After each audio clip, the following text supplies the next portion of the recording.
Paulo Pereira, 52 anos, licenciado em Educação Física e Desporto pela Universidade de Trás-os-Montes e Alto Douro e mestre em Ciências do Desporto, na área de Psicologia do Desporto, pela Faculdade de Ciências do Desporto e Educação Física da Universidade de Porto, é desde o dia 25 de agosto de 2015 presidente da Câmara Municipal de Baião.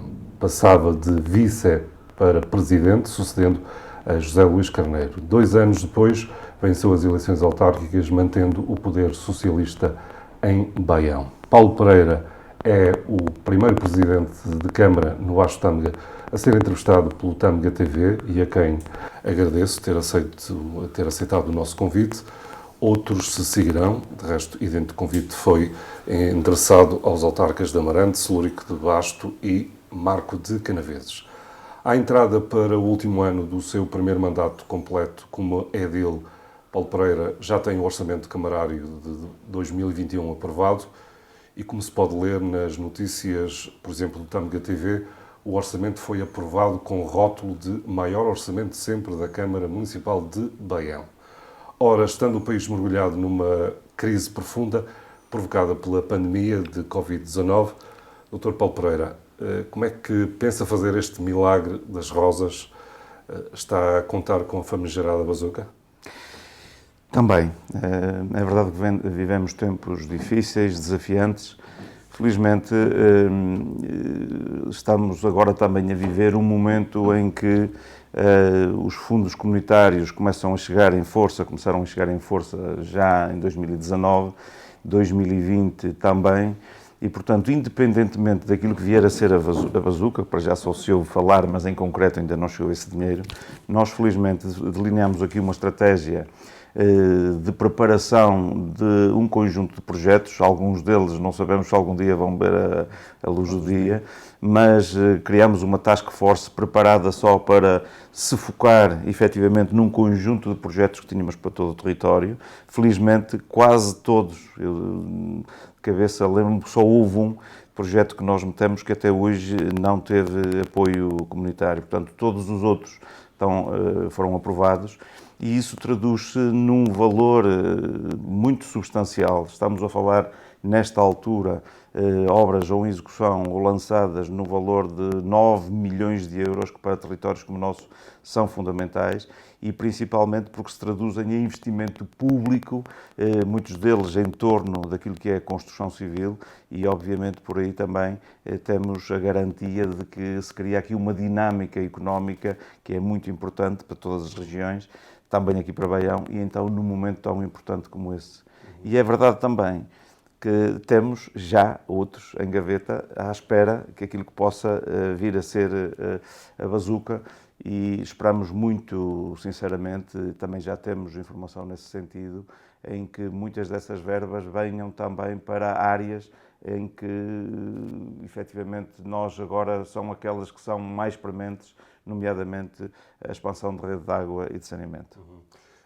Olhando para este orçamento, é focado as isenções e reduções das taxas municipais. O que eu lhe pergunto é, estas reduções que têm sido sistemáticas aqui em Baião, têm estimulado a economia? Há resultados práticos objetivos? Sim, quer dizer, é verdade que, sejamos claros, a percepção que nós temos é que há um conjunto de áreas da economia, de comércios que foram afetados, profundamente afetados numa primeira fase, os cafés, a própria restauração, comércio em geral, mas depois há também determinado tipo de áreas que não só não foram afetados, como inclusivamente viram o seu volume de vendas aumentar. É preciso perceber que há essa diferenciação. Exemplos?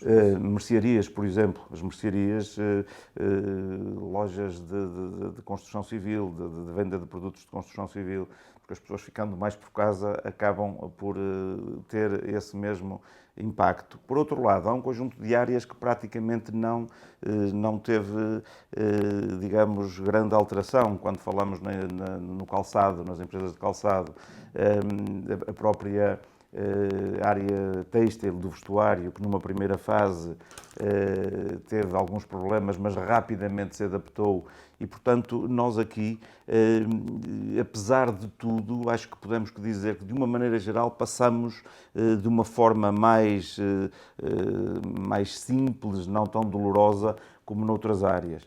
É importante não nos esquecermos que uma das nossas áreas base da nossa economia e que emprega também muita gente é a área do turismo e depois ligada também à restauração. Ora, nós tivemos taxas de utilização nomeadamente das estruturas que temos cá no nosso território e que vão desde o alojamento local ao turismo em espaço rural até ao hotel de 4 estrelas e 5 estrelas, tivemos taxas de ocupação idênticas a anos anteriores e, em alguns casos, até taxas superiores. Nós passamos julho, agosto, setembro, não raras vezes, com taxas de ocupação diária acima dos 90%. Isto a fazer fé nos dados oficiais que nos eram disponibilizados. E repare, isto é muito importante porque, obviamente, não tão voltado para o perfil do turista que nos visitava mais, porque era muitas vezes, em anos anteriores, o turista estrangeiro, mas obviamente os portugueses que também foram menos para fora, em boa hora, escolheram territórios como o nosso, porque, enfim, haverá uma razão para isso, é porque temos também uma oferta estruturada em termos de turismo, com muita qualidade, e não estamos a falar de uma coisa de pequena dimensão. Registadas, camas registadas, nós temos no nosso concelho à volta de 800 camas, passando por essas diversas tipologias. Precisamente essa questão da estruturação. Uma das apostas era a estruturação da oferta turística. Essa estruturação está concluída, está feita? Não, este para já a oferta turística é, digamos, um processo que nunca estará concluído, até porque o perfil do turista vai variando muito em função também daquilo que são os seus gostos e as suas circunstâncias. E, portanto, uma das coisas que estávamos a falar era isso mesmo, o perfil de 2019 é muito diferente do 2020, nomeadamente no que diz às pessoas que nos procuram. Agora, nós temos uma base que está estruturada e temos características naturais que naturalmente são muito importantes para nós, a questão da serra, a questão dos rios ainda interiores, quase em estado selvagem, os 32 km de Rio Douro, as 3 serras que temos no território, a nossa própria orografia, a qualidade ambiental, depois se associarmos à nossa gastronomia, aos nossos vinhos, associados depois às nossas populações, que também sabem receber, e a oferta de um produto e de um serviço cada vez de maior qualidade, isto tem garantido que, naturalmente, as pessoas nos procurem com regularidade. Isto teve muito a ver com uma estratégia de promoção do território ao longo dos anos, não é estalar os dedos e agora temos isto. Essa estratégia baseou-se muito numa reconstrução da imagem do Concelho de Baião, porque o Baião já cá tinha um conjunto de características naturais, digamos assim, mas faltava explorar e passar-se um bocadinho daquela imagem de um concelho, enfim, mais longe do distrito do Porto, mais atrasado até às vezes, ou mais pobre. Ora bom, nós não temos que meter a cabeça na areia e não perceber quais são os problemas que temos, mas é verdade que não é pegando nesses argumentos que nós atraímos pessoas ao nosso território, é puxar por aquilo que ele tem de bom e, obviamente, com essa estratégia, nós, felizmente, temos agora aqui os resultados que temos. Agora, a estratégia está fechada? Não. Temos, inclusivamente, em cima da mesa, um projeto que nos é muito caro no sentido de muito querido, naturalmente, que é a certificação de Baião como destino turístico sustentável, em que o objetivo, naturalmente atirando para questões da sustentabilidade, mas envolvendo os parceiros, envolvendo as pessoas, em que terá vantagens para os cidadãos em comum, terá vantagens para os operadores turísticos, terá vantagens para o nosso ambiente e que depois visa captar um perfil de turista, que aquele turista que, porventura, valoriza aspectos como estes da sustentabilidade, da preservação do ambiente. Em que ponto é que está esse projeto? Este projeto estaria, nesta altura, se não houvesse o Covid, na segunda fase, que é das mais importantes. Portanto, a primeira fase nós já ultrapassamos, faz agora um ano, que é o benchmarking, portanto, que nos atribui o título de Bronze Medal. Era suposto que em junho, julho, e nós fizemos o nosso trabalho, mas depois as outras entidades que nos fazem estas auditorias, em função do Covid, não puderam, enfim, dar o seu contributo e, portanto, era suposto estarmos com o Silver Medal, que é, digamos, nesse ponto que está os Açores, portanto, em Portugal continental, Baião era à altura, não sei se agora há mais o único concelho que estava com esse processo. Os Açores, como região, estavam um passo à nossa frente e, portanto, da nossa parte está feita essa parte para o Silver Medal e, a partir daí, é uma ação junto da comunidade, nomeadamente muito da comunidade escolar, para a sensibilização das pessoas e a sensibilização junto dos operadores turísticos para lhes mostrar que vale a pena ir por aí. Há um dado que é muito importante e às vezes as pessoas não sabem. Porque é que isto é importante? Todos os turistas são bem-vindos, mas obviamente se nós conseguirmos atrair ao nosso território turistas que valorizem um determinado perfil, que se enquadra perfeitamente na nossa estratégia e ao mesmo tempo, cada vez que cá vem, fica mais dias e deixa mais dinheiro no nosso território, é para isso que estamos focados, porque as pessoas que procuram, digamos, este registro, são pessoas que deixam mais dinheiro nos territórios. Precisamente, um autarca, seu camarada, Armindo de Abreu, foi durante anos presidente da Câmara de Amarante, dizia que não queria mais turistas, queria era arranjar fórmulas de os manter no território. Isso. Olhámos para a cidade do Porto, no período antes da pandemia, víamos a cidade abarrotar de turistas. E o interior, nem por isso. Não há aqui uma falta de uma estratégia conjunta para acabar com esse turismo de capelinho? Duas dimensões. Eu penso que poderíamos ser mais provocantes ainda. Eu penso que falta uma estratégia de união dos autarcas em torno do Norte e que vá muito para além do turismo. Não quero estar agora aqui com grande polémica, mas acho que nós não devemos ser do Baião, ponto, ou do Porto, ponto. Nós vivemos bem uns com os outros. Quanto melhor estiver o meu vizinho ao lado, enquanto município, o seu Presidente de Câmara e as suas populações, Baião estará também. E, portanto, eu penso que nós, apesar de tudo, na nossa região aqui mais próxima, por exemplo, na Associação de Municípios do Baixo Tâmega, na Associação, na Comunidade Intermunicipal de Tâmega e Sousa, de uma maneira geral, já há hoje, digamos, uma união na forma como perspectivamos o desenvolvimento, que era muito importante que se pudesse, efetivamente, estender, digamos assim, a todo o Norte. Mas, como digo, não é só para o turismo, era para tudo. Dizer-lhe, contudo, que para nós, é verdade que um dos grandes desafios que nós tínhamos e ainda temos, quando o Porto, efetivamente, antes desta crise provocada pelo Covid, estava, como disse bem, a abarrotar, era dizer as pessoas estão mesmo ali e, portanto, se as conseguirmos levar a Baião, porventura vão gostar e virão novamente. Felizmente tem corrido bem e essa estratégia que eu lhe falava foi delineada exatamente nesse sentido. Muitos anos antes, inclusivamente, do Porto estar tanto na moda pelos turistas como veio a estar. Eu devo dar-lhe um exemplo. Nós, em 2006, 2007, desenvolvemos um estudo de opinião que depois fomos prolongando ao longo do tempo para ver como é que a área metropolitana do Porto, as populações da área metropolitana do Porto, conheciam Baião. Como é que conheciam? A que é que associavam Baião?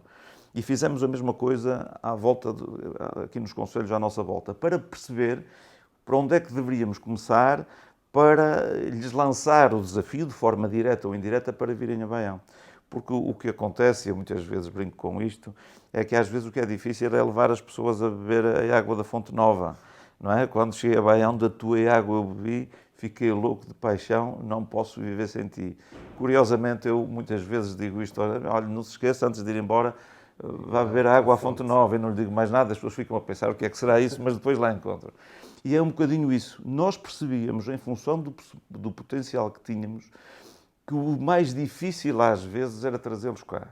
Quando se fez esse estudo, quando se perguntava às pessoas à área metropolitana, 2 ou 3 palavras que associa a Baião, e para além de uma ou outra mais negativa, não temos problemas em assumir na altura, pobreza. Era importante perceber isto. Nessa altura, se fizesse uma busca no Google e associasse a palavra conselho, pobreza, aparecia nas primeiras Baião. Foi muito difícil mudar essa ideia. Hoje isso já não acontece, felizmente.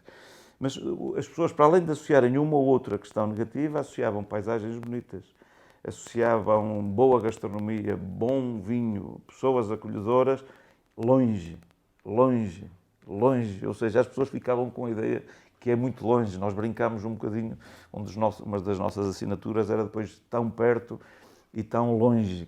Isto é perto de tudo, estamos a 45 minutos da área metropolitana, e então longe, mas da confusão, do bulício. Portanto, fizemos exatamente essa estratégia.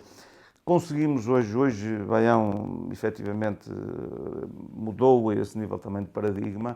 Hoje as pessoas procuram-nos porque sabem que têm hoje uma oferta de qualidade que se traduz não só, como disse, nas paisagens, na gastronomia, mas no bem receber, num bom produto e um bom serviço. E os nossos operadores perceberam isso, e é por isso que nós, mesmo em altura de crise, estamos a ser continuamente procurados por investidores que se querem cá instalar. Portanto, aquela questão que diz, bom, mas no Porto havia tanta gente, e às vezes, nós, felizmente, nos últimos anos, não temos tido falta de turistas, principalmente e naturalmente nas épocas altas, mas mesmo nas épocas baixas vamos tendo taxas de ocupação que rivalizam com as melhores a nível nacional.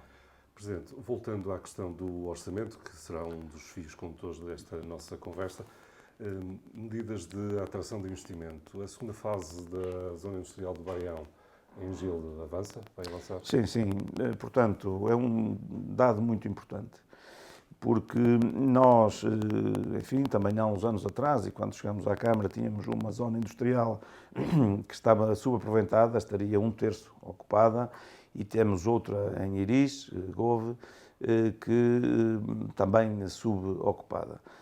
Ao fim de alguns anos, fruto de um trabalho muito intenso do vereador dos Assuntos Económicos, em 2016 atingimos a capacidade de instalação, digamos assim, de empresas aqui nesta zona industrial. Portanto, desde 2016 está completamente esgotada, com atração, nomeadamente, de áreas de atividade que nunca tinha havido cá no Concelho de Baião. O calçado é, por exemplo, uma delas, a outra é na área daqueles aparelhos de batas cirúrgicas que são necessárias, nomeadamente para a área da saúde, entre outras, e, portanto, percebemos logo ali que precisávamos de mais. Obviamente, a questão das áreas industriais são muito importantes, porque atraindo empresas, obviamente, criam emprego. Nós temos nas nossas zonas industriais, nas duas que existem, nesta altura, cerca de 500 pessoas a trabalhar, a laborar, e mesmo nesta altura de Covid, o que não deixa de ser importante. E por isso, logo em 2016, comprámos um terreno para expandir essa mesma zona industrial, aqui em Campelo. Infelizmente, e por questões burocráticas, sempre a burocracia, às vezes as pessoas queixam-se da Câmara quando um processo entra aqui que demora muito. Porque está ligeiramente atrasado, não está? Sim, porque é que aconteceu? Nós em 2016 compramos esse terreno, supostamente e com a informação de que, sim senhor, era fácil transformá-lo para a zona industrial. Até hoje não foi possível e, portanto, nós já há 1 ano e meio o que fizemos foi comprar um outro terreno. Esse anterior, só agora em sede de revisão do PDM, é que à partida vai ficar disponível, mas compramos há cerca de 1 ano e pouco, um terreno com 20.000 metros quadrados, 2 hectares, que vai permitir instalação de outras empresas. Em paralelo, estamos a qualificar também, já começamos, a zona industrial da Iris. Ali temos mais dificuldade porque não há lotes disponíveis, há pessoas que são donos, mas que, enfim, são para, nomeadamente para materiais de construção civil, são tipo um estaleiro. Não há tanta facilidade em adquirir terrenos, mas a boa notícia também a esse propósito é que, finalmente, ao fim de muitos anos, foi possível adquirir um terreno em Santa Marinha do Zezer, a outra vila do concelho, em que eu espero que também já este ano dê passos largos no sentido de criarmos ali uma zona industrial.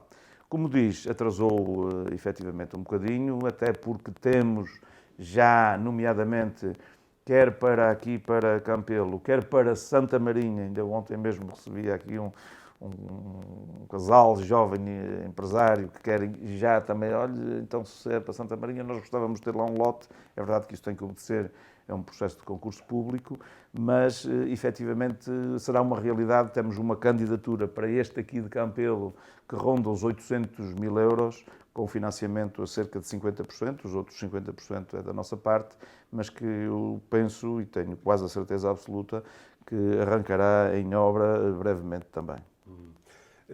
O município continua a pagar a menos de 21 dias? Essa é uma situação importante para o tecido económico. Continua a ser assim? Nós ficharemos, eu só lhe sei dizer ao certo, agora depois do dia 31 de dezembro, que é que se fecha para o ano. Perdão, eu estou convencido que vamos retirar aí uns 2 ou 3 dias, vai ser menos de 21, o que é muito importante para nós, e aí não é menos dias, também é dizer isso porque nós ainda não somos capazes de ser ainda mais eficientes, portanto não é por questões de natureza de equilíbrio financeiro, digamos assim, é mesmo porque precisávamos, se calhar, às vezes aqui também de mais recursos, mas, efetivamente, o objetivo é baixar esse prazo, que é muito importante também para a confiança que se estabelece depois com as empresas que trabalham connosco. E este dado é muito importante, é não só importante para as empresas que têm, obviamente, liquidez, que é tão importante em momentos como este. É verdade que é importante dizer, eu há bocadinho não referi a atividade da construção civil, mas a construção civil foi claramente, pelo menos aqui da realidade que eu conheço, do Baião e aqui à nossa volta, daquelas áreas que não foi afetada por, digamos, pelas questões da pandemia. E houvesse, quando se fala do emprego, falta dele, há muita falta de mão de obra para a construção civil. E, portanto, eles não tiveram esse problema, mas é verdade que isso é muito importante para eles, porque têm essa liquidez, e é muito importante para um município como Baião. Porquê? Porque isto permite que nós, de todos os concursos que lançamos para obras, e foram muitos, têm sido muitos, e continuam a estar muitos em carteira, porque decorre muito, efetivamente, do momento em que os fundos comunitários começam a chegar na prática ao território. Obviamente, nunca, destes concursos todos, dezenas de concursos que lançámos, só houve um que ficou deserto. O que é ficar deserto? Nós lançamos o concurso e não há nenhuma empresa que concorra, o que é ótimo, porque se cada vez que isso acontece, depois temos que abrir novo concurso, perde-se ali claramente meio ano, que depois é terrível e, portanto, para já também temos tido sorte quanto a isso. A nível da agricultura, aquele projeto da Associação de Produtores Local, a plataforma logística, isso avança? Isso, como é que está? se dependesse de nós, avançava, já tinha avançado, não é? É um sonho muito interessante. Conforme se sabe, em primeiro lugar, era preciso encontrar uma solução de gestão relativamente a um equipamento, enfim, que pertencia, que tem órgãos sociais próprios, que tem, digamos, tem proprietários. É cooperativa. Portanto, foi preciso e também não foi fácil encontrar aqui um modelo em que a Câmara pudesse entrar no sentido de haver uma concessão, porque só tendo isso, apesar de não ser uma concessão, na nossa mão, é que podemos avançar e alcandonar-nos a apresentar um projeto para lá. Portanto, conseguiu-se fazer isso. Temos um projeto pronto, não só o projeto do ponto de vista da arquitetura do edifício, como depois também um projeto de modelo de funcionamento. Já o apresentamos a quem de direito, a várias entidades, e nomeadamente à Sra. Ministra da Agricultura, que esteve em Baião há relativamente pouco tempo, que ficou muito entusiasmada com o projeto, disse logo que naquilo que depende dela, e designadamente através do PDR, que é, digamos, um instrumento que é da mão dela, que pode perfeitamente apoiar, mas neste momento o que estamos a fazer com uma equipa de especialistas, a fazer força para que ele, no âmbito da CIM, possa ser apresentado e depois, naturalmente, aprovado com recurso a fundos comunitários, que é um investimento para... Portanto, esta plataforma iria funcionar a nível regional. Regional, não é? O objetivo, e penso que é sabido, mas é muito simples. Aquilo digamos, é quase um canivete suíço para esta questão voltada para a agricultura, porque tem a incorporação de tecnologia e de sistemas de apoio à logística para a área agrícola. Vamos imaginar, temos um produtor de mirtilo que se queira lançar, mas tem que ter sistemas de frio. Imagine agora 10 produtores, há 10 sistemas e quem diz isso diz de embalagem. Portanto, é ter, por um lado, uma capacidade de resposta em que os produtores não precisam depois de investir em mecanismos como esses, isto por um lado, tenha essa vertente. Seria uma espécie de uma incubadora. Essa é outra possibilidade, ou seja, a disponibilização de um conjunto de, enfim, nomeadamente de gabinetes e de espaços que uma empresa que se queira instalar tem lá também essa resposta, que pode ou não ser na área da agricultura.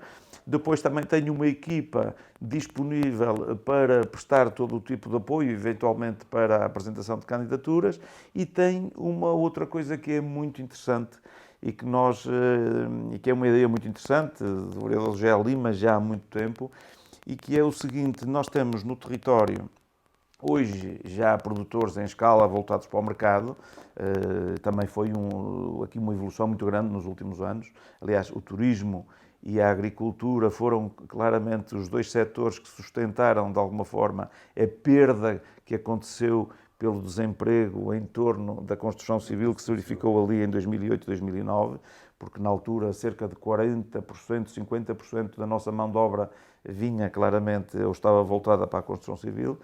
E, portanto, o que é que acontece? Há hoje, efetivamente, pessoas a produzir para o mercado, em escala, mas é verdade que nós temos muito ainda aquela agricultura de subsistência do pequeno agricultor ou da pessoa que vive, enfim, ali na aldeia e que é capaz de ter um excedente, vamos imaginar, de 50 ou 100 quilos de laranja, mas não consegue meter aquilo no mercado, porque são 100 quilos e, portanto, muitas vezes o que fica cai, não tem escala. Agora, imagine o que é 100 quilos vezes 30 ou 40 ou 50 pessoas.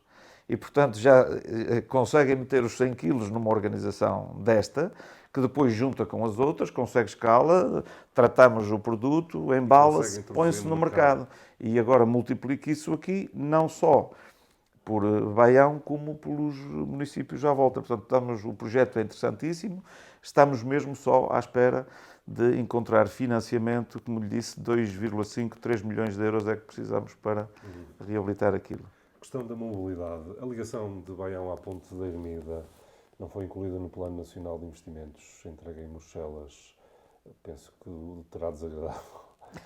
Ainda faz sentido lutar por essa via? É a questão que lhe coloco. Faz todo sentido. E deixe-me dizer-lhe, antes de dizer mais nada, estou convicto que nos próximos anos, dentro deste prazo do PRR, do Plano de Recuperação e Resiliência, 2021-2026, acho que é assim que ela seja uma realidade. Portanto, esta é a minha convicção, fazendo fé naquilo que, de uma forma muito objetiva, em função da pergunta que tenho vindo a fazer e da resposta que tenho tido também objetiva, penso que vai ser uma realidade. É verdade que não depende de mim. Se dependesse de mim, já estava feita há não sei quantos anos. É verdade que não está no PNI, mas queria dizer-lhe o seguinte: a informação que eu tenho, portanto, ela inicialmente não estava no PNI, não sei se recorda. Sim. Quando o PNI foi definido, ainda o ano passado, Depois, por uma força que fizemos e envolvemos aqui muita gente, todas as forças políticas com assento na Assembleia da República, e conseguimos que, mesmo em cima da meta, fosse metida no PNI, no Plano de Investimentos. Plano Nacional de Investimentos. Isso. 2020-2030. Entretanto, quando veio cá o Sr. Ministro, e também dizer-lhe que eu pressionei muito o Sr. Ministro para vir cá, veio cá primeiro o Secretário de Estado. Pedro Nuno Santos. Exatamente. E quando os convidámos, também lhe ia dizendo, de uma forma simpática, pá, venha a Baião, se for para nos trazer uma boa notícia. Bom, ele veio quando entendeu e quando pôde. E, portanto, eu tenho forte esperança, até porque ele o que disse aqui também é que, vamos ver, em outubro, que vamos apresentar a Bruxelas o PRR, o Plano de Recuperação e Resiliência, e, enfim, e disse mais, eu espero que a próxima vez que cá venha, ou uma das próximas vezes que cá venha, seja para assinar o auto de consignação. E, portanto, ele não estará no PNI, já sabíamos, a nossa expectativa era para o PRR, sabemos como é que estão a decorrer as negociações em Bruxelas, que não estão fáceis, mas eu tenho a forte expectativa que, quando for conhecido o PRR, naquilo que são as obras que vão avançar, a minha expectativa é que esteja lá, desta vez mesmo, a ligação de Baião à Ponta Ermida. Já recebeu a resposta da Ministra da Coesão Territorial, Ana Abrunhosa, sobre o pedido que fez para a revisão das portagens? Ainda não. Dizer-lhe o seguinte também a esse propósito. A Sra. Ministra tinha estado cá no início do ano e tinha-me dito, porque também foi um dos assuntos que lhe tiramos, da importância da questão também da redução das portagens para os nossos cidadãos, não só para o cidadão enquanto, enfim, indivíduo, porque para irmos, por exemplo, ao hospital de referência temos que utilizar a autoestrada e, portanto, faria todo sentido, mas quem diz isso, dir os nossos alunos que vão para as universidades, enfim, nomeadamente na metropolitana, mas também para as empresas, porque as empresas aqui sediadas têm custos de contexto vários, e um deles é claramente a questão da mobilidade. E, portanto, a Sra. Ministra ficou sensibilizada, mas disse-me também aqui, na frente de todos que quis ouvir, esta primeira fase de descontos não leva em cima da mesa situações como esta vossa aqui. Estava em cima da mesa um conjunto de descontos em relação a parcerias, enfim, que são parcerias diversas, uma coisa é a Brisa, outra coisa são os outros parceiros, e com esses outros parceiros era mais simples para esta primeira fase. E que numa segunda fase, certamente teria em boa conta aquilo que eram as nossas pretensões, dizendo que nós tínhamos razão. O que estava em causa era a primeira fase. Esta segunda fase não é a segunda fase da Sra. Ministra. Ou seja, é verdade que eu fiz chegar lá o meu descontentamento, obviamente, então, porque vão mexer naquilo que era o que estava previsto, então incluam, que faz todo o sentido. Eu não quero estar aqui a defender a Sra. Ministra, mas é verdade, e todos sabemos, que a forma como esta nova fase de reduções aconteceu foi numa proposta feita pelo PSD, com os votos a favor de praticamente todos os grupos parlamentares, com o voto contra do Partido Socialista. Portanto, este não é o modelo que queria a Sra. Ministra. É verdade que eu lamento, e fazia isso ainda ontem, que tive reunião de Câmara aqui com enfim, a nossa oposição do PSD, lamento, é que ao fazer-se essa proposta, e nomeadamente quem a fez, que diabo, então, a fazer alterações, olhassem para nós e então também mereciam. E, portanto, é verdade que eu escrevi esta missiva para ver, bom, já que alteraram isto, e apesar de eu saber, porque ela me tinha dito, eu também não gosto muito de andar aqui quando as pessoas me dizem nós temos que saber lidar com o sim e com o não. E eu prefiro que a Sra. Ministra me tenha dito assim, olha, quando foi no início do ano, nesta primeira fase não há hipótese, esqueça, vamos ver para a segunda parte. Prefiro isso do que me andar a enganar. E, portanto, eu tenho expectativa, mandei esta carta para ver se, efetivamente, ainda vai a tempo, nesta altura, de poder ser incorporada, porque não só se enquadra no discurso, na narrativa das razões que estão subjacentes à redução das portagens, de uma maneira geral, como para as nossas pessoas, para as nossas empresas, para o nosso território. Naturalmente era uma questão de elementar justiça. A eletrificação da linha de Douro até à Régua já deveria estar concluída, ainda não começou. Tem alguma informação sobre este dossiê? A informação que eu tenho é a informação enfim, que sei mais ou menos, pouco mais sei do que aquilo que sei na comunicação social. Era verdade que nós, nesta altura, deveríamos já estar a ver a luz ao fundo do túnel e já estarem os trabalhos a decorrer. Se não me falha a memória, chegou a ser, quando se lançou esta ideia, chegou a ser possível falar-se em finais de 2021, salvo erro. Houve depois ali um interregno de cerca de um ano e que teve a ver com problemas, digamos, do concessionário da empresa que ganhou a construção, ali numa parceria, penso com uma empresa espanhola, com outra portuguesa, em que depois o governo teve que deixar cair porque não tinham essa capacidade. A partir daí, o que eu sei é que teremos que contar com ela lá para 2022, 2023. Tenho, contudo, a convicção, esta é a minha convicção, não depende de mim, não é uma coisa que depende de mim. É verdade que eu, de forma regular, vou perguntando, tenho estado em contacto permanente, por um lado, quando falava na ligação de Beja-Ponte Ermida, obviamente a ligação portanto, a eletrificação da linha da Régua, a variante a nacional 211, que termina ali em Quintã, Mesquinhata, para desencravar Sinfãs, e um outro assunto muito candente que temos aqui, que também estou esperançado que possa haver a luz do dia, que é um problema que temos com a 304.3, que foi uma estrada que foi desclassificada já em 2004, foi aceite pelo município para ser uma estrada municipal, com a contrapartida de ser qualificada, só que não foi qualificada, e portanto ficamos ali com aquela criança nos braços. Vamos ver também se no próximo ano haverá aqui alguma notícia positiva contra essa matéria. Portanto, quanto à eletrificação da linha de Douro, sei que ela estará em relação àquilo que era o prazo inicial, estará com cerca de 2 anos, 1 ano e meio, 2 anos de atraso. Vamos lá ver se efetivamente também avança, mas não tenho nenhuma, digamos, informação ou dúvida em relação à possibilidade dela ser cancelada, não é? Às vezes fala, agora já não vai avançar. Não, o que tem havido, a informação que eu tenho, e quero acreditar nela, é que esta questão de atraso, mas que vai naturalmente ocorrer. A questão dos transportes públicos, para além do comboio, nomeadamente a mobilidade das pessoas no concelho, o acesso foi melhorado aproveitando as alterações legislativas da lei?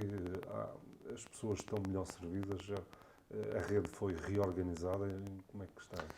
António Rolando, é uma questão muito complexa essa, porque há abordagens diferentes. Nós temos redes específicas, por exemplo, para transporte escolar, feito ou com recurso às nossas próprias viaturas da Câmara ou viaturas que nós pomos ao serviço das juntas de freguesia, e ainda com recurso a empresas, naturalmente, de transportes, e portanto há depois, para além dessa de transporte escolar, há algumas que são em carreira mista, que nos fazem, transportam os alunos, e enquanto tiverem lugar podem transportar também a população, e portanto há uma resposta, digamos assim, interna para dentro do município. Depois, uma outra, digamos, intermunicipal, não é? Que temos um operador que tem sido o mesmo de sempre, desde há muitos anos, esta parte, que não só dá esta resposta aqui internamente, mas que depois faz as ligações com os nossos municípios vizinhos e, naturalmente, muito voltados para a área metropolitana do Porto. E depois temos ainda, naturalmente, a ferrovia. Portanto, falar disto, temos que falar para cada uma dessas situações.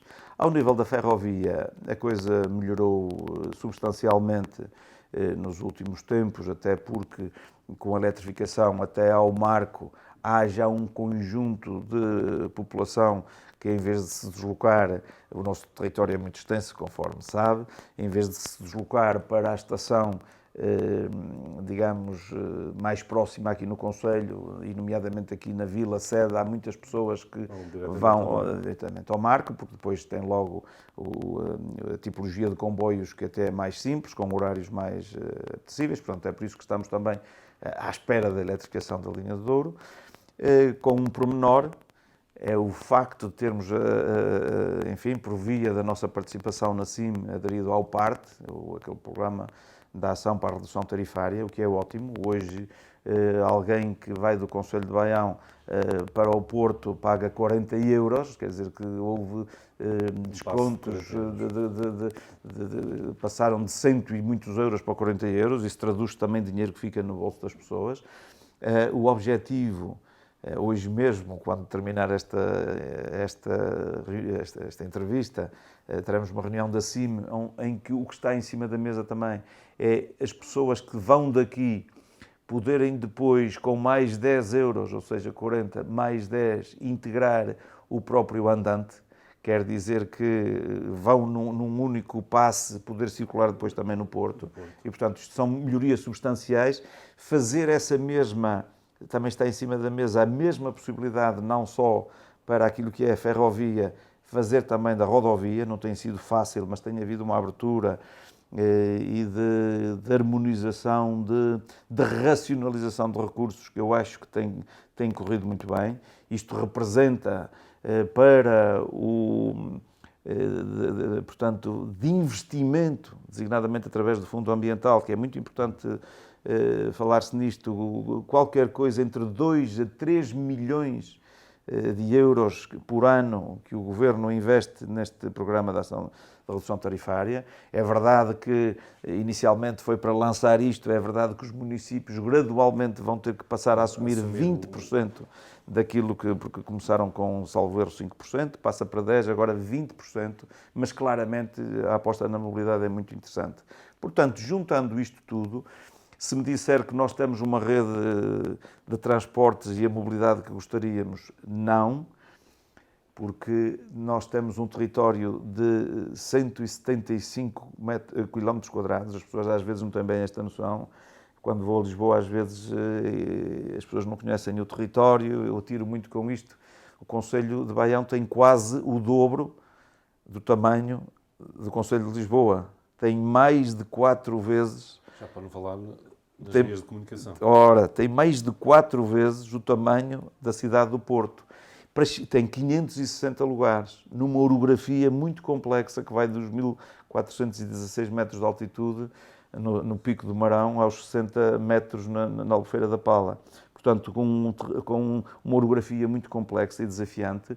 E, portanto, é preciso uma malha muito fina. As pessoas se imaginassem o sistema de transportes que nós temos metido no território para fazer, por exemplo, o transporte escolar. Nós temos por dia 71 circuitos que cada dia que nasce, 71 circuitos para trazer os alunos desta imensidão toda para as nossas escolas.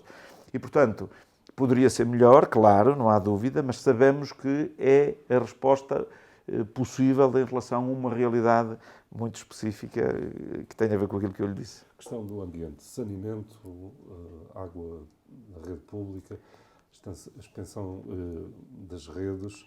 Também tenho percebido que há muitas dificuldades, ainda agora com a questão da pandemia. O acesso à internet é difícil aqui na zona, a expansão da rede de fibra. Como é que está este pacote? Coisas diferentes, não é? Claro. Nós, começando já por aí, a internet por GSM, pela rede móvel, é em algumas partes do Concelho deficitária, tem muito a ver exatamente com esta questão da orografia.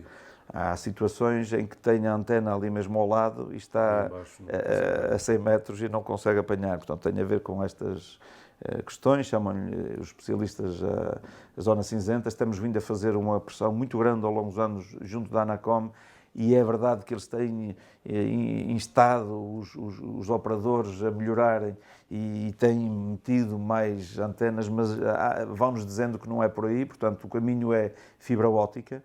E, portanto, a fibra óptica, que hoje, numa primeira fase, é uma concessão, portanto, a DST ganhou essa concessão numa primeira fase, que já foi concluída há mais de um ano, chegou fundamentalmente aos principais centros urbanos e nós esperamos, está a haver um forte investimento no território, esperamos que até ao final do primeiro trimestre nós tenhamos uma cobertura que vai chegar a cerca de 10.000 casas no nosso concelho, quer dizer que vai dar aqui um salto muito grande e ir para taxas de cobertura na ordem dos 80%, 90%.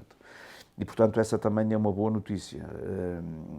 Portanto, relativamente a essa questão estamos falados. A outra questão... A questão das redes de água e saneamento. Redes de água e saneamento é um dos problemas, digamos, mais desafiantes que temos em mãos. Se me disser assim qual é o fator mais crítico que nós temos nesta altura, se perguntarmos às pessoas o que é que os apoquenta mais, obviamente, nesta altura, o Covid...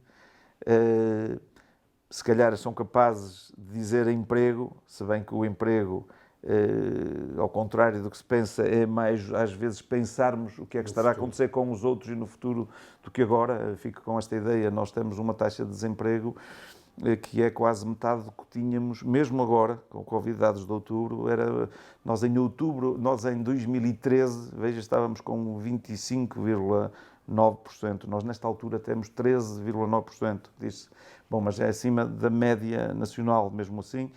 Sim, mas veja, há um ano esta parte, estávamos com 12,2%, se não me falha a memória, estamos em outubro 13,9%.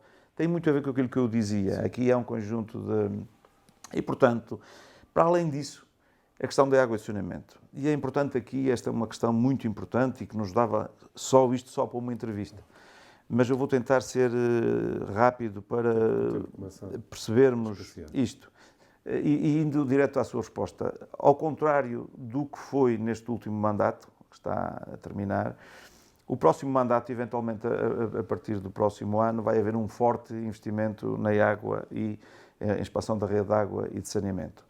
Nós temos taxas de cobertura que ainda estão abaixo, em alguns casos, daquilo que é a média, mas temos uma taxa de cobertura que ultrapassará os 70% na água e andará na ordem dos 40% no saneamento. Mas no saneamento, nos últimos 5 anos, nós aumentamos em 100% a taxa de cobertura.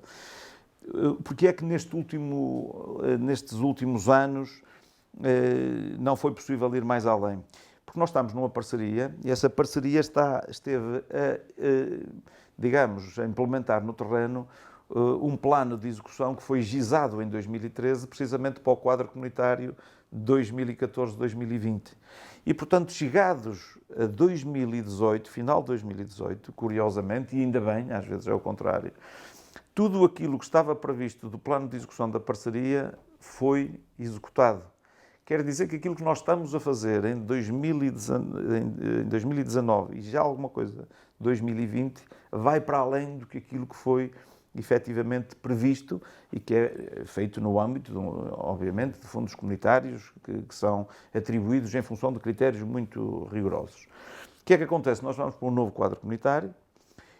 Mesmo assim, é importante dizer que nós, entre 2006 e 2020, até ao momento, nós temos um valor de investimento em água e saneamento no nosso território de perto de 25 milhões de euros.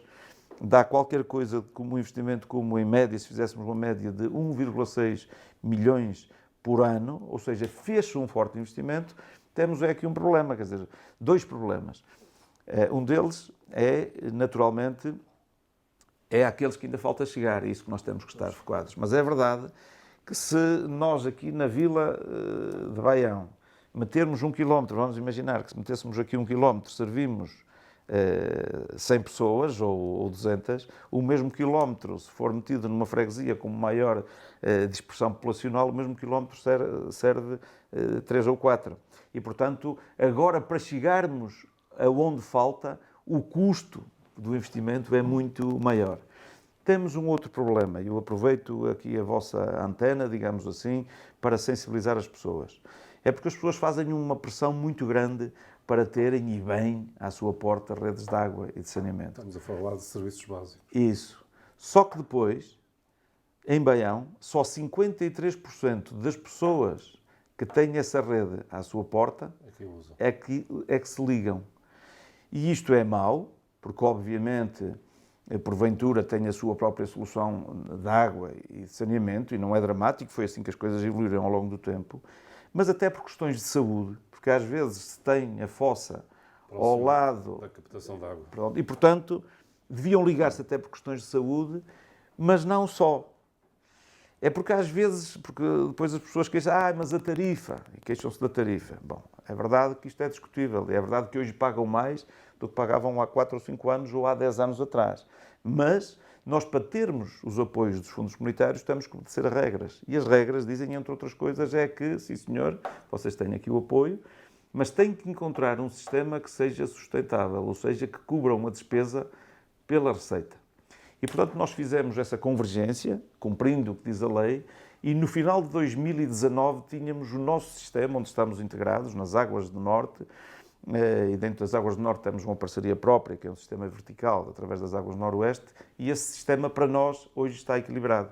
Foi preciso fazer esse ajustamento em que houve aumento, e agora estamos equilibrados. Mas queria dizer-lhe 2 coisas. Primeiro, se nós não tivéssemos evoluído para esta parceria, que é uma parceria pública, as pessoas às vezes dizem, privatizar. Não, é pública, o capital maioritário é do Estado. As pessoas não veem bem estas parcerias. Mas é por isso que é muito importante esclarecermos isso. É pública, através das Águas de Portugal, a maioria do capital, e depois, a parte minoritária do capital são os próprios municípios que têm uma participação social nelas. Mas queria dizer-lhe outra coisa, porque às vezes, enfim, a nossa população vê como para resolver o problema é o outro, tem que ser sempre o outro. E pegando nisto, só 53% é que se ligam.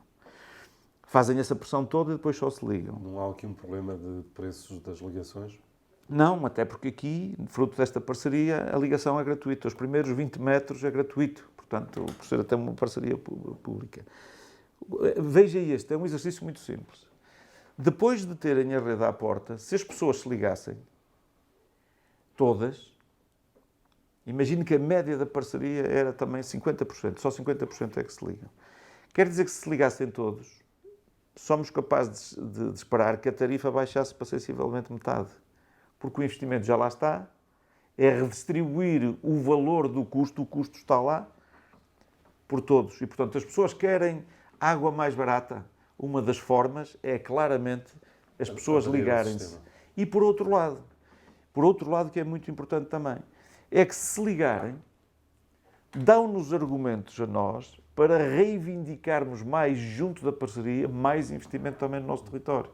Porque eu não posso, com outro município que tenha uma taxa de adesão, digamos assim, de 70% ou 80%, e nós temos 53%, e estar a reivindicar para aqui, quando eles dizem, mas vocês então não se ligam. Primeiro liguem-se e depois peçam mais. Para o próximo ano, ou melhor, para o próximo quadro comunitário, tem instrumentos de financiamento? Vários. Olha, dizer-lhe que tive no último mês, para ser correto, em final de outubro, uma reunião com o Sr. Ministro do Ambiente, em que esteve também a Sra. Secretária de Estado, em que também tive a oportunidade de fazer algumas críticas à forma como, por um lado, há municípios como nós que estão a cumprir e depois como é que a entidade reguladora e o próprio Ministério do Ambiente não regula e olha para outros municípios que eventualmente não o estejam a fazer, mas isso é uma outra questão. Mas, na altura, portanto, o que ele já nos disse, é uma boa notícia, é através de 4 mecanismos. E, portanto, nessa reunião que eu tive em final de outubro com o Sr. Ministro e depois já agora em novembro com a Sra. Secretária de Estado também do Ambiente.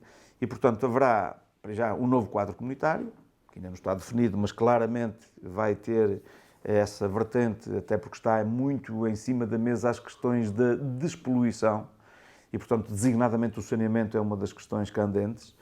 E, portanto, quadro comunitário de apoio, o instrumento de recuperação e resiliência, o fundo ambiental e um outro mecanismo que é o REACT-EU, que é muito focado para as questões do saneamento. E o Sr. Ministro o que nos disse é que para a nossa parceria, porque obviamente temos indicadores que assim o justifique, haverá provavelmente já a partir deste próximo ano uma fatia considerável de cerca de 20 milhões de euros a fundo perdido, sem comparticipação nacional, desde logo para saneamento. Portanto, ora, atendendo que nós na parceria das Águas do Noroeste somos 8, mesmo que fosse uma divisão direta, e eu pugnei para que não fosse direta, pugnei para que fosse proporcional em relação aos desvios que há em relação a uma média, não é? E há municípios, isto são fundos, os fundos comunitários são fundos de conversão, mas de convergência. E convergência, obviamente, é dar àqueles que estão mais longe da... E, portanto, desde logo, esses 2 milhões que eu penso que serão eventualmente até mais, através desse mecanismo REACT, mas com grandes expectativas em relação aos outros mecanismos também e, portanto, dizer que já está nas mãos das Águas do Norte há um mês e meio, a relação das prioridades que nós temos para o Conselho todo. Portanto, o trabalho de casa está feito e mesmo também disse à Sra. Secretária de Estado, e tenho dito isto também para as Águas do Norte, que se porventura a parceria e se houver verbas e se a parceria não tiver dinheiro para assumir a contrapartida nacional, que nos digam, o município de Baião está disponível para assumir a contrapartida nacional. Nós temos, nesta altura, a decorrer um investimento de cerca de 600 mil euros, 560 mil euros, salvo erro, em que assumimos a contrapartida nacional porque era dinheiro que ia ser devolvido do programa POSEUR e nós não, então nós assumimos a contrapartida nacional, portanto, estamos muito atentos, muito expectantes e no sentido de que o próximo mandato, portanto, o próximo 2021-2025 terá aqui um grande impacto naquilo que são as expansões da rede de água e saneamento. Vamos acelerar, porque o tempo escasseia.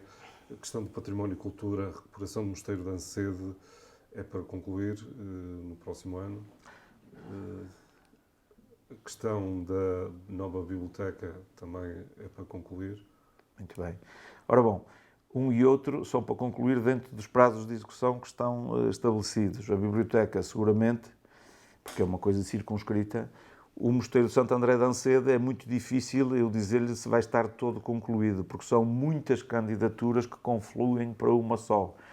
Ou seja, nós no Mosteiro de Santo André de Ancede devemos ter umas 3 ou 4 eixos de candidaturas distintas a confluir para o mesmo propósito. Vou-lhe dar o exemplo, a obra-mãe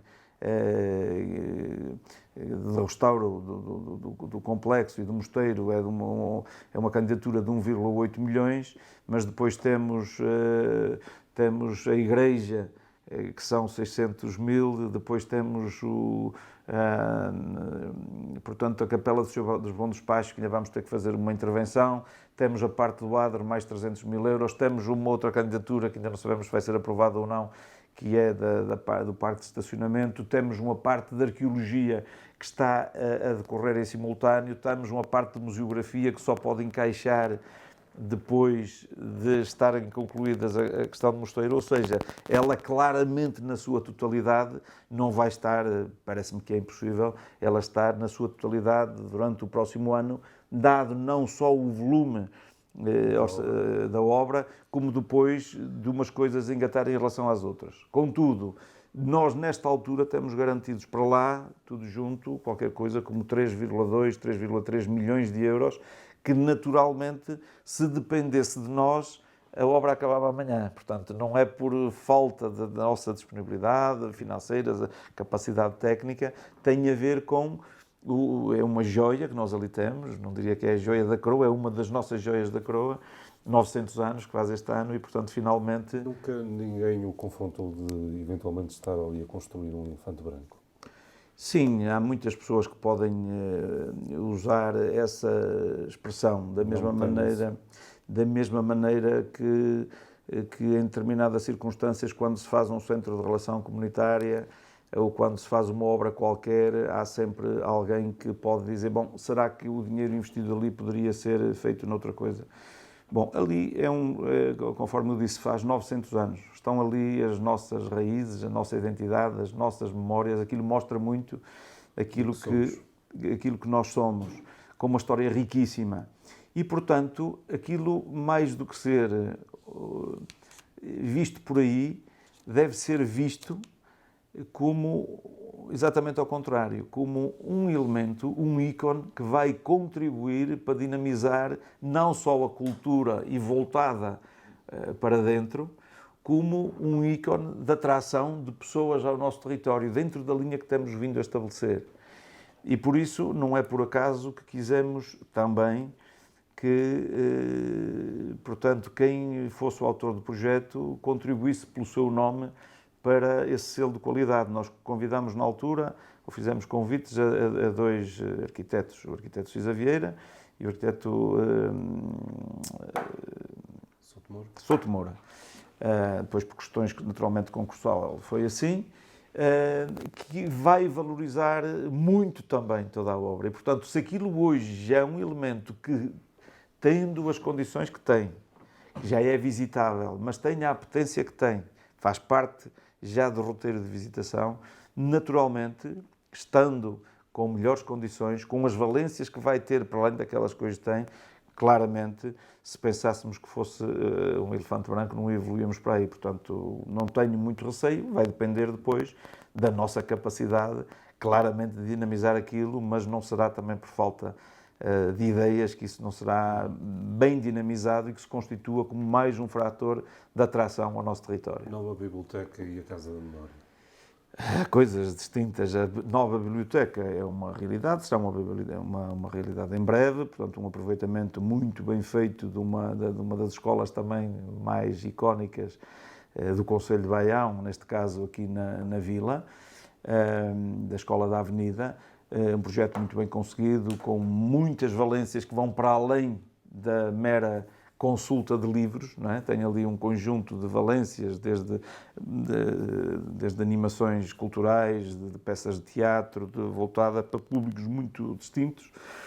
A Casa da Memória é um projeto, tínhamos também esse compromisso de fazermos o projeto, ele está pronto e está à espera de haver uma gaveta de oportunidade, nomeadamente também com fundos comunitários, para que possa avançar. Como digo, temos o projeto pronto. Mais uma vez, quisemos que o nome que estivesse envolvido na sua concepção fosse um nome sonante também, que nos garantisse prestígio, que é o arquiteto João Manuel Castanheira, é um dos maiores cenógrafos a nível mundial, João Manuel Castanheira. O projeto está pronto. A Casa da Memória, digamos que é um museu muito diferente, recorrendo muito a estas tecnologias imersivas de experiências multissensoriais, em que o objetivo é, quando um visitante por lá passar, se sinta impelido a ir procurar aquilo que sentiu ali no território. Ou seja, a pessoa passa ali por uma experiência, como digo, multissensorial, e depois diz, onde é que é isto? Isto é aqui no Concelho de Baião, então quero lá ir.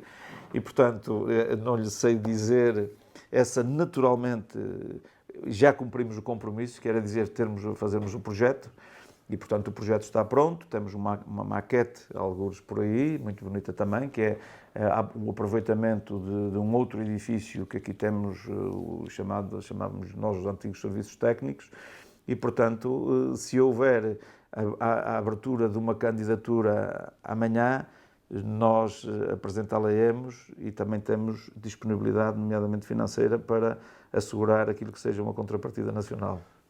Presidente, a questão da saúde, e podemos também incluir no apoio à terceira idade, os utentes de Baião têm todos médico de família? Diria sim e não. Formalmente tem, desde 2006, Baião tem a cobertura total de médicos de família. E, portanto, a resposta é sim, formalmente. Na prática, nem sempre é assim.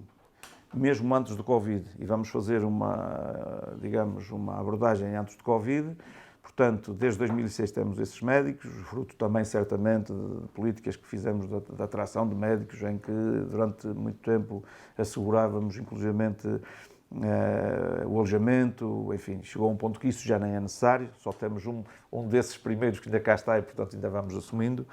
E, portanto, atingimos a totalidade. Pronto. É verdade que foi acontecendo ao longo destes anos uma certa mobilidade, porque hoje os médicos são colocados mais ou menos da mesma forma que são colocados os professores e, portanto, são colocados cá, mas à medida que abrem novos concursos podem concorrer para outros sítios e, portanto, isso ao longo deste tempo vai criando essa mobilidade, algum desconforto, mas é verdade que para sair tem que vir o outro. E, portanto, tirando essa mobilidade, até ao Covid, com um ou outro pormenor, tivemos, enfim, infelizmente, ainda não há muito tempo, aqui um falecimento de um profissional de saúde, que complicou.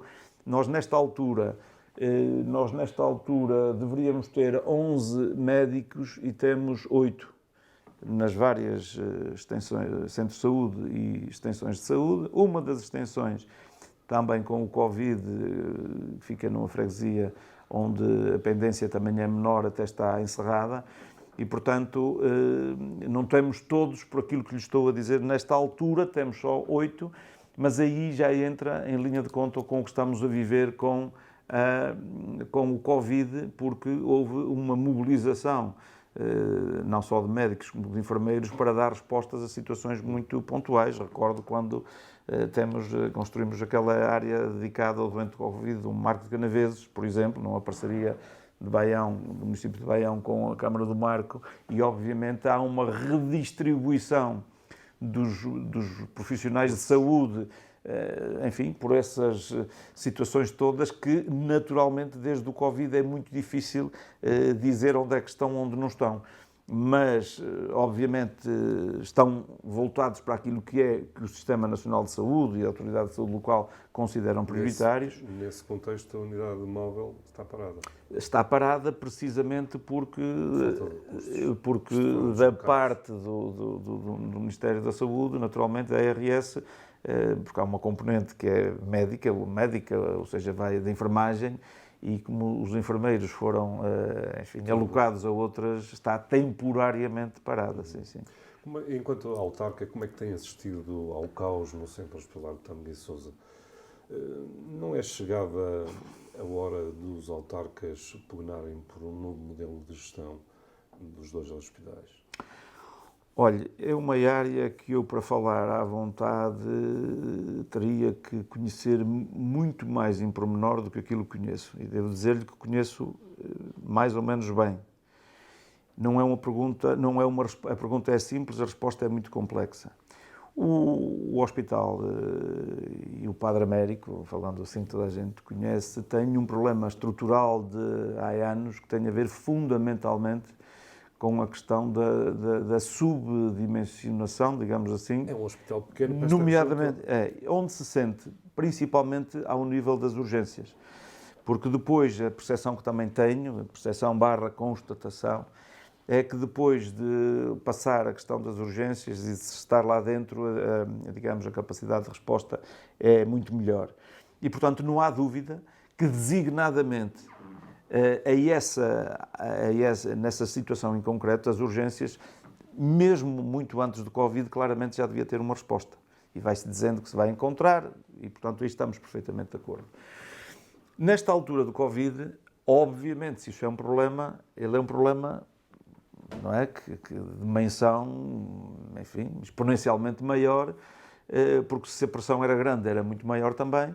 E depois mesmo lá dentro torna as coisas muito complicadas, porque certamente, né, estamos todos atentos ao que se passa, e aqui há uns tempos atrás ouvíamos lá o seu diretor, o seu presidente do Conselho de Administração, a dizer que só aquele hospital concentrava 10% dos internados com Covid. E, portanto, eu não queria, como não é uma situação que eu conheço em paralelo, ao pormenor, não me queria pronunciar muito naquilo que depende de nós, é isso que tem acontecido, é junto da ARS e do Ministério da Saúde dizer claramente que se nós chegarmos à conclusão que aquele hospital está subdimensionado, deve ser dimensionado e, eventualmente, recorrendo mais, que parece que também está a acontecer agora, ao de Amarante, que parecia também que até há algum tempo atrás não estava, digamos, a ser utilizado na medida em que poderia vir a ser utilizado.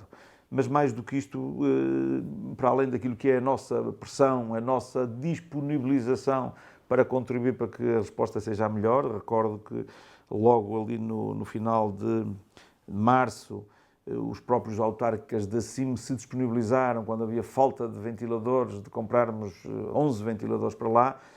Temos estado a fazer parte da solução, estamos atentos, estou muito solidário, é importante dizer isto, com todos os profissionais do centro hospitalar, e nomeadamente com a sua administração, com quem falo regularmente e a perguntar o que é preciso da nossa parte. Vou confessar aqui que nós temos produção de vinho, precisamente na nossa quinta de Mosteiro Santo André de Ancede, por norma, nesta altura oferecemos uma garrafinha de vinho, simbólico a cada um dos nossos colaboradores.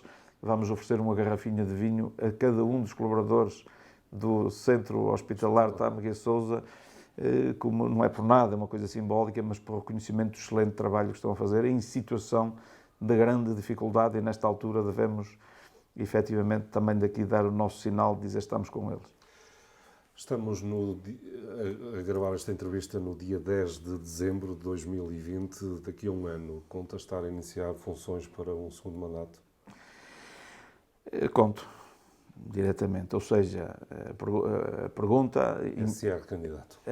A pergunta implícita é se eu gostaria, ou se depender de mim, se me candidatarei. E sim, se depender de mim, da minha vontade, dentro de um mês, 2, certamente o partido há de definir isso, partindo do princípio que há uma regra mais ou menos básica no partido, que é o atual Presidente de Câmara, se não tiver feito muitas asneiras, naturalmente querendo, é candidato, não obsta a que, também cumprindo os estatutos, haja outras figuras que podem ter condições para se apresentarem a candidato. Portanto, eu estou disponível nesta altura para ser candidato a candidato, depois sendo validado pela Comissão Política, serei candidato e teria naturalmente muito gosto em sê-lo. É uma honra muito grande e, portanto, dando um salto grande, tinha muito gosto e era uma honra muito grande de ganhar as eleições, naturalmente, e depois, daqui a um ano, podermos estar aqui a falar sobre isto também. Dizer-lhes a propósito disto, que é um ano, já não é bem um ano, mas numa altura em que há tanta desconfiança em relação à política e aos políticos, e à palavra e às promessas, e que depois não se cumprem. Eu gosto pouco de utilizar a palavra promessa, gosto de utilizar a palavra compromisso, mais no sentido de ser já um contrato. Nós, a estes meses das eleições, temos nesta altura 96% daquilo que são os nossos compromissos e que estavam escritos e que estão disponíveis na nossa página da internet da Câmara, um instrumento que nós chamamos o compromissómetro, que é assim um nome estranho, mas que diz é um medidor dos compromissos e que está lá tudo o que nós nos comprometemos, tudo. E, portanto, dá-me um certo gozo, é importante dizer isto, que nós, naturalmente, não é o Presidente da Câmara, é esta equipa, a grande equipa da Câmara, esta família, com os senhores Presidentes de Junta, que fazem um trabalho notável, e, obviamente, com todo um conjunto de agentes de desenvolvimento local que têm feito um trabalho bom, em função da nossa circunstância, no nosso território. Mas aqui, no que depende da Câmara, como digo, 96%, é um ano praticamente, 96% dos nossos compromissos ou estão cumpridos ou estão em execução. Quer dizer que se estão em execução, já não tenho como focar muito neles. Faltam 4%. Não vamos chegar aos 100%, provavelmente não porque não tivéssemos condições de o fazer, mas porque há coisas que não dependem só de nós.